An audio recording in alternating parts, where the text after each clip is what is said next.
আসসালামু আলাইকুম। সবাই কেমন আছেন? আশা করি সবাই ভালো আছেন। ইনশাআল্লাহ আমিও ভালো আছি। আমি আজকে আপনাদেরকে ই-পাসপোর্ট সম্পর্কে কিছু তথ্য দেব। ই-পাসপোর্ট আপনারা কিভাবে করবেন? এবং এই পাসপোর্ট নিয়ে অনেকেরই সমস্যা হয়। তাই আমি আজকে আপনাদেরকে বিস্তারিত সবকিছু বলে দেব। আপনারা কিভাবে ই-পাসপোর্ট খুব সহজেই করতে পারবেন।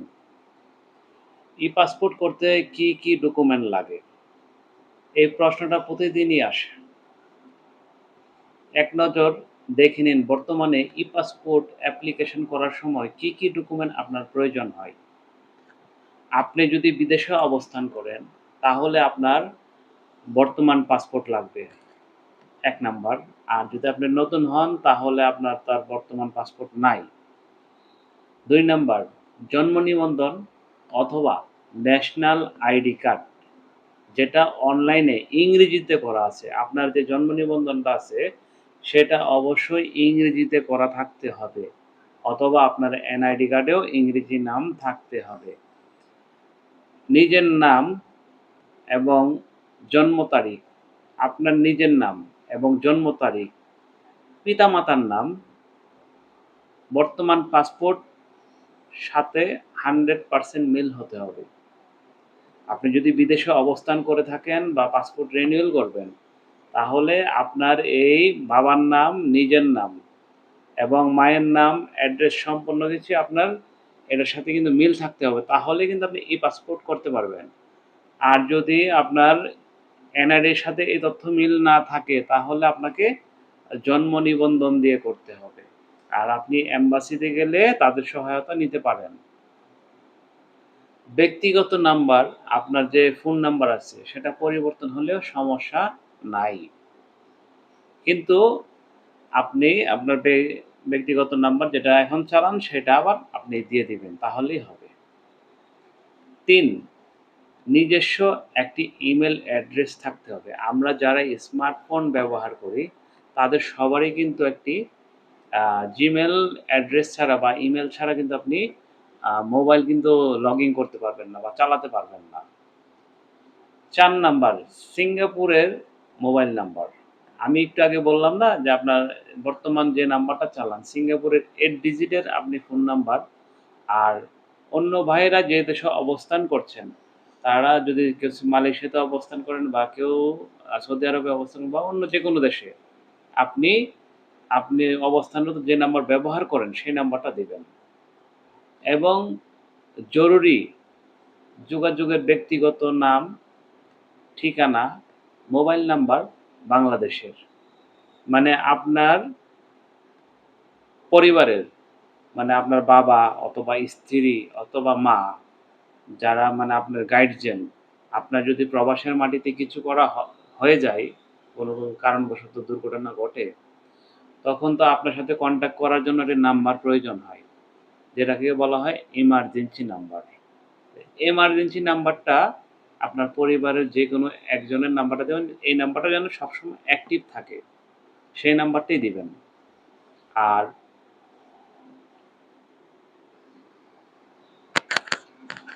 ৫ আ ৬ নাম্বার, ৬ নাম্বার হচ্ছে আপনি যদি বিবাহিত হন, তাহলে বিবাহিতর আপনার স্ত্রীর এনআইডি কার্ড নাম্বার যদি থাকে তাহলে দিবেন, না থাকলেও সমস্যা নাই। এটা দিলেও চলবে, না দিলেও চলবে, সমস্যা নাই। যেমন ৭ নাম্বার মানে সিঙ্গাপুরে বর্তমান থাকার ঠিকানা, ডরমিটরি, এসডিবি বা প্রাইভেট হাউস, পোস্ট কোড লাগবে আপনার। আপনি যে জায়গায় অবস্থান করছেন, সেটার একটি পোস্টাল কোড আছে। আপনার নামে যদি কোনো চিঠি আসে বা এই পোস্টাল কোডে কিন্তু আসবে। তার জন্য আপনার অ্যাড্রেসটা খুবই গুরুত্বপূর্ণ। অনেকেই ভুল করে আ বাংলাদেশের অ্যাড্রেস দিয়ে দেন। আসলে বাংলাদেশের অ্যাড্রেস হচ্ছে আপনার পার্মানেন্ট অ্যাড্রেস। আর আপনার প্রেজেন্ট অ্যাড্রেস হচ্ছে আপনি এখন বর্তমানে, ধরেন আমার দেশ বাংলাদেশ, আমি বাংলাদেশী নাগরিক।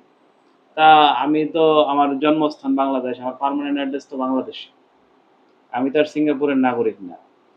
তো যেহেতু আমি সিঙ্গাপুরে তো একটা বাসাতে আমি অবস্থান করছি, আমার একটা থাকার জায়গা আছে, আমার একটা অ্যাড্রেস আছে কিন্তু। সরকারিভাবে কিন্তু আমার এই নথিতে আছে আমি কোন জায়গায় আছি, কোন জায়গায় অবস্থান করছি সিঙ্গাপুরে সেটা কিন্তু সরকার জানে। তো সেটা কিন্তু আমার প্রেজেন্ট অ্যাড্রেস। প্রেজেন্ট অ্যাড্রেসটা আপনারা ভুল করবেন না। বাংলাদেশের অ্যাড্রেস হচ্ছে আপনার পার্মানেন্ট অ্যাড্রেস, আর প্রেজেন্ট অ্যাড্রেস হচ্ছে আপনি যে জায়গায় এখন অবস্থান করছেন সেটা হচ্ছে আপনার প্রেজেন্ট অ্যাড্রেস। আর অনলাইনে অ্যাপ্লিকেশন করার আগে এই তথ্যগুলো রেডি করে তারপর অ্যাপ্লিকেশন করুন। আমি এখন যেই কথাগুলো বললাম এই সম্পূর্ণ তথ্য আপনি আগে রেডি করবেন। তারপর আপনি অনলাইনে ই-পাসপোর্টের জন্য অ্যাপ্লিকেশন করবেন এবং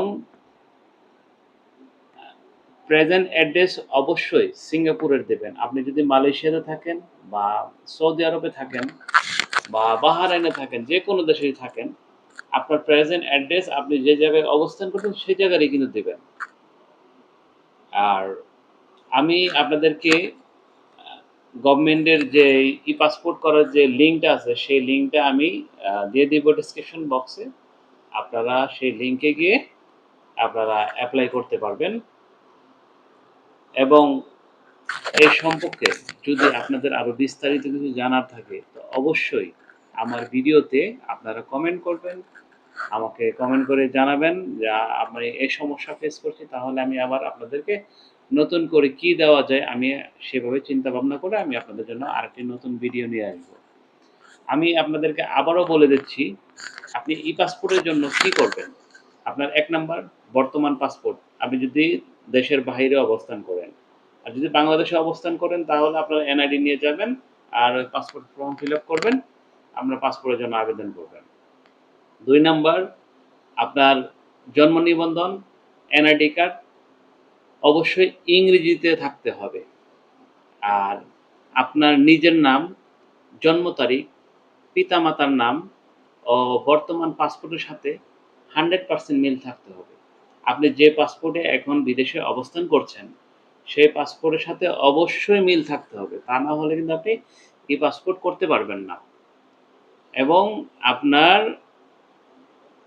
এনআইডির সাথে মিল না থাকলে সেটা আপনি করতে পারবেন না। তাহলে আপনাকে সু সু সুযোগ নিতে হবে জন্ম নিবন্ধনে। জন্ম নিবন্ধনের সাথে আপনি সেটা মিলিয়ে আপনার পাসপোর্টটা বর্তমান যে স্ট্যাটাসে আছে সেই স্ট্যাটাসে আপনি করবেন। আর আপনার ৩ নাম্বার একটি ইমেইল অ্যাড্রেস লাগবে আপনার মোবাইলের। আর ৫ নাম্বার আপনার জরুরি যোগাযোগের নাম্বার, আপনার পরিবারের যোগাযোগের নাম্বার, ঠিক আছে?